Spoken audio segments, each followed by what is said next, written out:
Let's mic history को जानो।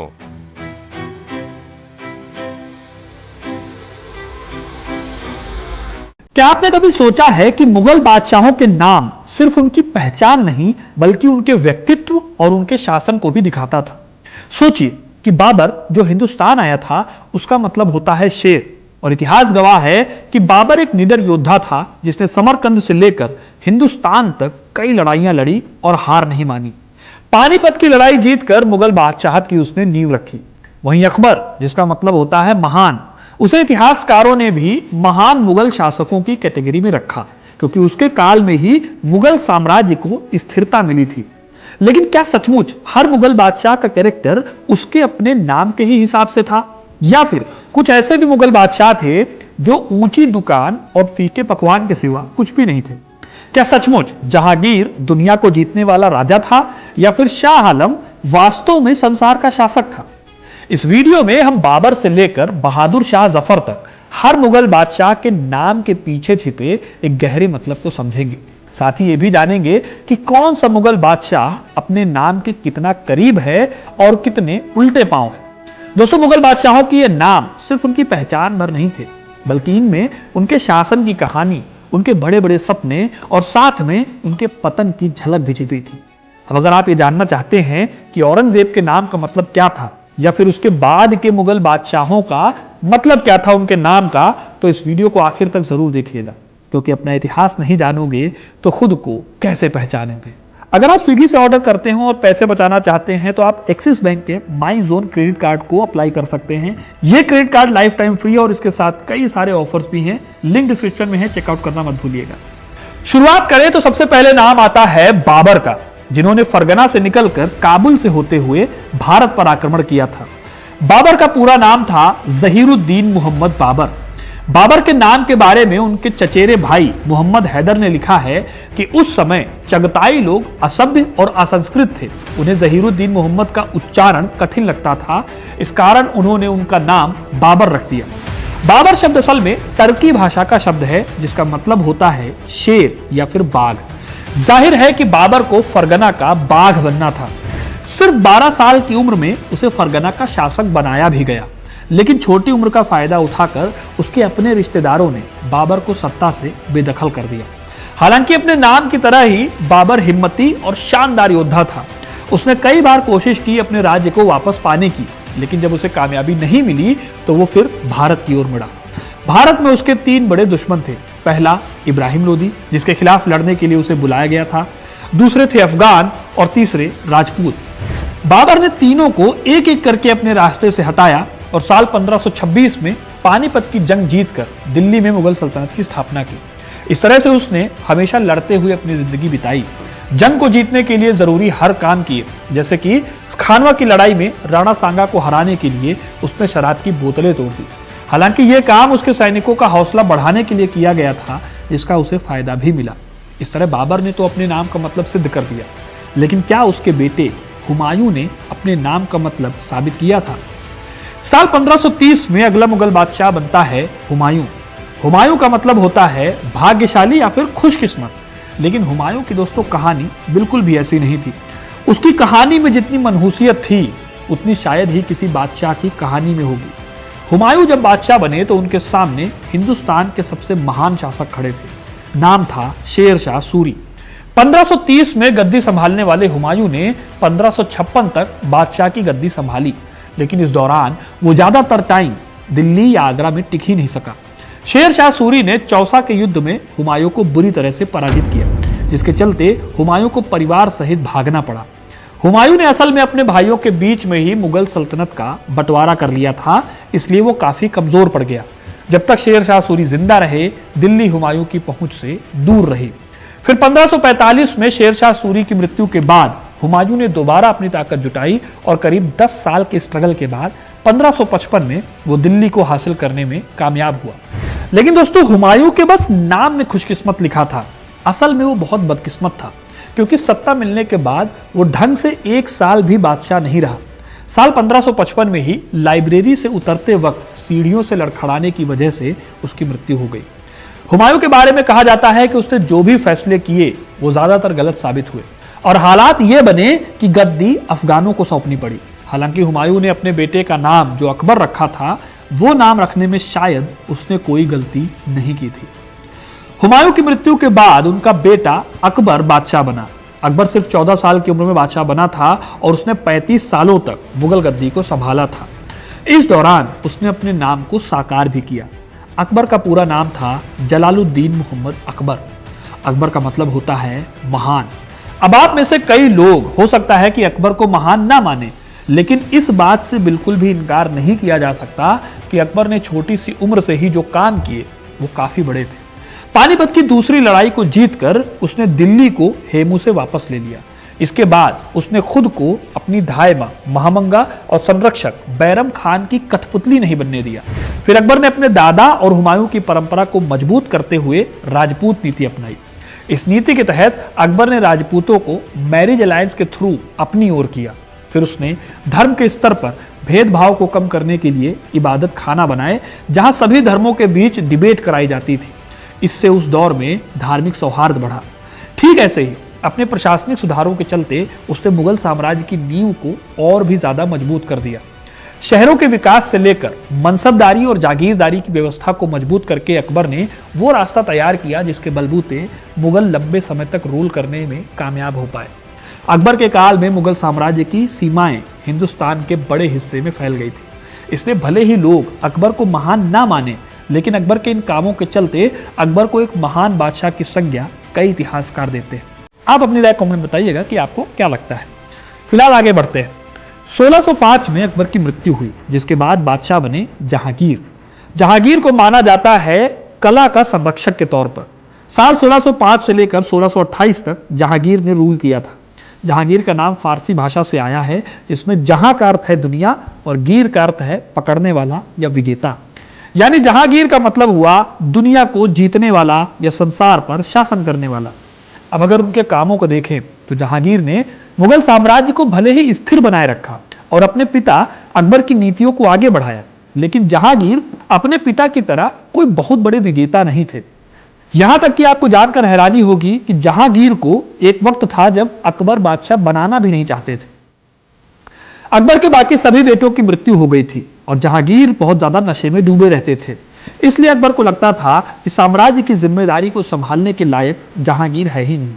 अब अकबर दोस्तों कुछ गलत सोच भी नहीं रहे थे, क्योंकि जहांगीर के काल में शासन की बागडोर पर्दे के पीछे से उनकी बेगम नूरजहां के पास थी। इसलिए भले ही जहांगीर के नाम का मतलब संसार पर शासन करने वाला था, लेकिन जहांगीर ने इस नाम को सार्थक साबित नहीं किया। हालांकि उनका सबसे प्रसिद्ध काम जंजीर अदालत था। जंजीर अदालत में उसके दरबार के बाहर एक जंजीर होती थी, जिसे कोई भी व्यक्ति खींच लेता था तो राजा तक अपनी फरियाद पहुंचा सकता था। इसलिए जहांगीर का नाम उनके कामों से पूरी तरह मेल नहीं खाता। वो उतने बड़े विजेता नहीं थे जितना उनका नाम दर्शाता है, लेकिन उन्होंने एक संगठित और न्यायप्रिय शासक के रूप में अपनी पहचान जरूर बनाई थी। अब दोस्तों, जहांगीर के नाम का मतलब अगर दुनिया को जीतने वाला था तो उनके बेटे जो कि शाहजहां थे, उनका नाम भी कुछ ऐसा ही था। जहांगीर के बाद 1628 में बादशाह बनते हैं शाहजहां। शाहजहां को जाना जाता है खूबसूरत आर्किटेक्चरल डेवलपमेंट के लिए। ताजमहल से लेकर लाल किला और चांदनी चौक को शाहजहां ने ही बनवाया। शाहजहां के नाम में शाह का अर्थ होता है राजा और वहीं जहां का मतलब होता है दुनिया, यानी कि शाहजहां के नाम का मतलब हुआ दुनिया का राजा। वैसे देखा जाए तो शाहजहां को दुनिया का राजा कहा जा सकता है। भले ही शाहजहां ने अपने काल में बहुत लड़ाइयां ना लड़ी हों, लेकिन उन्होंने अपने समय को मुगल आर्किटेक्चर का गोल्डन पीरियड बना दिया। उन्होंने कई भव्य इमारतें बनाई, जिनमें ताजमहल, लाल किला, जामा मस्जिद और मोती मस्जिद मेन है। इस तरह से उन्होंने अपने स्टेट की इकोनॉमी को भी आगे बढ़ाने के लिए काम किए। हालांकि उनके आखिरी टाइम पर खुद उनके अपने बेटे औरंगजेब ने उनकी सत्ता को छीन लिया और शाहजहां के नाम के अर्थ पर एक धब्बा लगा दिया। लेकिन दोस्तों, क्या आपको पता है कि शाहजहां ने अपने बेटे का नाम औरंगजेब क्यों रखा था? औरंगजेब का पूरा नाम अबुल मुजफ्फर मुहियुद्दीन मोहम्मद औरंगजेब आलमगीर था। इस नाम में औरंगजेब और आलमगीर दो मेन शब्द हैं, जिनका मतलब औरंगजेब की लाइफ और उनके शासन से जुड़ा हुआ है। औरंगजेब असल में फारसी शब्द है, जिसका मतलब होता है सिंहासन का गहना या श्रृंगार। वहीं आलमगीर का मतलब होता है दुनिया पर शासन करने वाला। अब अगर हम औरंगजेब की लाइफ और उसके साथ में उसके सभी कामों को देखें तो उसके नाम का असर दोनों ही नामों में दिखता है। देखिए, औरंगजेब नाम से यह पता चलता है कि औरंगजेब असल में एक महत्वाकांक्षी शासक रहा होगा जिसे सत्ता हर हाल में चाहिए होगी। यह महत्वाकांक्षा आपको औरंगजेब के अंदर दिखेगी भी। कहां दारा शिकोह को बादशाह बनना था, लेकिन औरंगजेब ने बादशाह बनने के लिए अपने ही पिता को कैद कराया, फिर बाकी बचे भाइयों की हत्या करा दी ताकि वो खुद गद्दी पर बैठकर सिंहासन की शोभा बढ़ा सके, ठीक एक गहने की तरह। इसके लिए औरंगजेब क्रूरता की हद तक भी चला गया। हालांकि उसने बादशाह बनते ही अपने पूर्वजों की तरह उसने अय्याशी और विलासिता को अपनाने की बजाय एक साधारण जीवन जिया। वो अपने खर्चों के लिए टोपियां सिला करता था और इस्लाम के खिलाफ होने वाली चीजों के सख्त खिलाफ था। ठीक ऐसे ही उसका दूसरा नाम था आलमगीर, जो उसके मिलिट्री कैंपेन से मेल खाता है। उसने मुगल साम्राज्य का विस्तार साउथ इंडिया तक किया और बीजापुर, गोलकुंडा और मराठों पर जीत हासिल की। उसके शासनकाल में मुगल साम्राज्य अपनी सबसे बड़ी बाउंड्री तक पहुंचा और उसने लगभग 50 सालों तक रूल किया, जो मुगल इतिहास में सबसे लंबा शासन था। इसलिए वो दुनिया का शासक तो था, लेकिन उसका यह शासन बहुत दिनों तक चल नहीं पाया। औरंगजेब की कठोर धार्मिक और प्रशासनिक नीतियों की वजह से मराठों, राजपूतों, सिखों और जाटों को विद्रोह करने के लिए एक प्रेरणा मिली, जिससे मुगल साम्राज्य कमजोर होने लगा। उसके बाद की मुगल सत्ता तेजी से बिखरने लगी और उसकी बनी बनाई नीतियों के कारण साम्राज्य धीरे धीरे पतन की ओर बढ़ गया। इस तरह से अगर देखा जाए तो औरंगजेब नाम उसकी सत्ता की भूख और सिंहासन पर पकड़ को दिखाता है, लेकिन उसकी सादगी भरी जीवन शैली इसके विपरीत है। वही आलमगीर नाम उसके विजय अभियानों को दर्शाता है, लेकिन वो पूरी दुनिया पर रूल करने के अपने पर्पस में कामयाब नहीं हो सका और उसकी कठोर नीतियों ने कहीं ना कहीं मुगल साम्राज्य के पतन की नींव भी रखी। अब औरंगजेब आखिरी सबसे ताकतवर मुगल बादशाह था।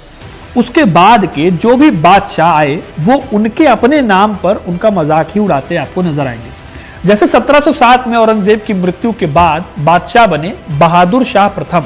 1712 तक शासन करने वाले बहादुर शाह के नाम का मतलब भले ही साहसी होता है, लेकिन वो किसी भी हाल में साहसी तो नहीं था, अपने एक पिता की तरह तो खास तौर पर नहीं।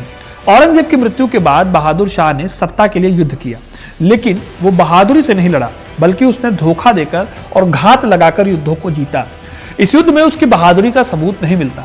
ऐसे ही बहादुर शाह अपने साम्राज्य को स्थिर रखने में भी कामयाब नहीं रहा। भले ही वो अपने पिता की तरह कट्टर नहीं था, लेकिन उसमें शासन चलाने की क्षमता भी नहीं थी। उसने राजपूतों, जाटों, मराठों और सिखों को शांत करने की कोशिश तो की, लेकिन उसकी नीतियां कमजोर और बेकार साबित हुई। बहादुर शाह प्रथम खुद कोई बड़ा योद्धा नहीं था और ना ही वो अपनी सेना को पूरी तरह से कंट्रोल में कर पाया। उसके शासनकाल में मराठों और सिखों ने अपने कंट्रोल को बढ़ाना शुरू कर दिया, लेकिन वो इनके खिलाफ कोई फाइनल लड़ाई नहीं लड़ पाया। सिख गुरु गोविंद सिंह की हत्या के बाद बंदा सिंह बहादुर ने विद्रोह किया, लेकिन बहादुर शाह उस विद्रोह को कुचलने में कामयाब नहीं हो पाया। इसीलिए बहादुर शाह अपने नाम के बिल्कुल उलट थे। ठीक ऐसे ही अगले बादशाह फर्रुखसियार की हालत भी थी। 1713 से 1719 तक रूल करने वाले फर्रुखसियार के नाम का मतलब होता है प्रकाश फैलाने वाला, लेकिन इतिहास हमें बताता है कि ये खुद अपने काम का प्रकाश नहीं फैला सके। हकीकत में उनका शासन सैयद बंधुओं की कठपुतली बनकर रह गया था, जिसका अंजाम यह हुआ कि फर्रुखसियार बहुत कमजोर मुगल बादशाह के तौर पर स्थापित हुआ। हालांकि उनके बाद भी मुगल बादशाहों की स्थिति में कोई सुधार नहीं हुआ। 1719 में बादशाह बने मोहम्मद शाह रंगीला। वैसे तो मोहम्मद शाह उनका नाम था, जिसका फिर एक बार मतलब होता है दुनिया का शाह, लेकिन जनता ने उन्हें रंगीला टाइटल दिया था क्योंकि वो हर वक्त नशे में डूबे रहते थे और अपनी रंगीन मिजाजी और विलासिता भरी जिंदगी में ही मस्त रहते थे। ये वही रंगीला हैं जिनके शासनकाल में ईरान के नादिर शाह ने 1739 में दिल्ली पर हमला किया था और फिर कोहिनूर और मशहूर मयूर सिंहासन तख्ते ताऊस लूट कर ले गया था। इसलिए मोहम्मद शाह रंगीला किसी भी तरह से कम अपने नाम को तो साबित नहीं करते। ठीक ऐसे ही आलमगीर द्वितीय जो 1754 में बादशाह बने, उनके काल में भी वो एक कठपुतली बादशाह थे, उससे ज्यादा कुछ भी नहीं थे। सत्ता पर उनका कोई कंट्रोल था नहीं, भले ही वो संसार पर शासन करने वाले टाइप का भाव अपने नाम में लेकर चल रहे हो। ठीक यही हाल शाह आलम द्वितीय का था, जिनके नाम का मतलब फिर से दुनिया का शासक तो था, लेकिन वो अंग्रेजों के अधीन एक शासक बनकर रह गए और दिल्ली में केवल नाम मात्र के बादशाह थे। इन्हीं के काल में कहावत चलती थी, सल्तनते शाह आलम अज दिल्ली ताप आलम, यानी कि शाह आलम की सल्तनत दिल्ली में बस लाल किले के पास पालम तक थी। ऐसे ही आखिरी मुगल बादशाह थे बहादुर शाह जफर। साल 1837 में बादशाह बने। बहादुर का अर्थ है साहसी और जफर का अर्थ है विजय। लेकिन आपको भी पता है कि 1857 की क्रांति के बाद अंग्रेजों ने उन्हें बंदी बना लिया, रंगून म्यांमार भेज दिया, जहां उनकी मृत्यु हो गई। यानी कि इनका नाम भी एक फीका पकवान था।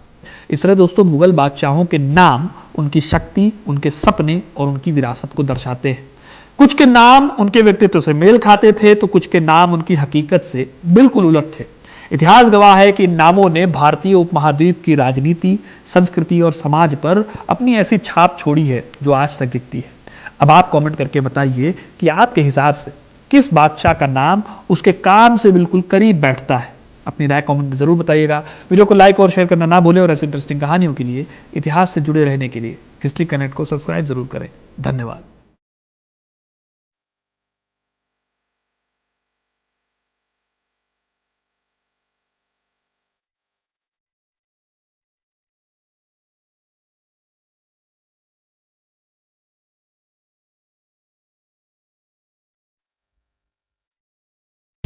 आप सुन रहे थे let's mind more than radio. Follow कीजिए हमें हमारे सोशल मीडिया प्लेटफॉर्म्स पर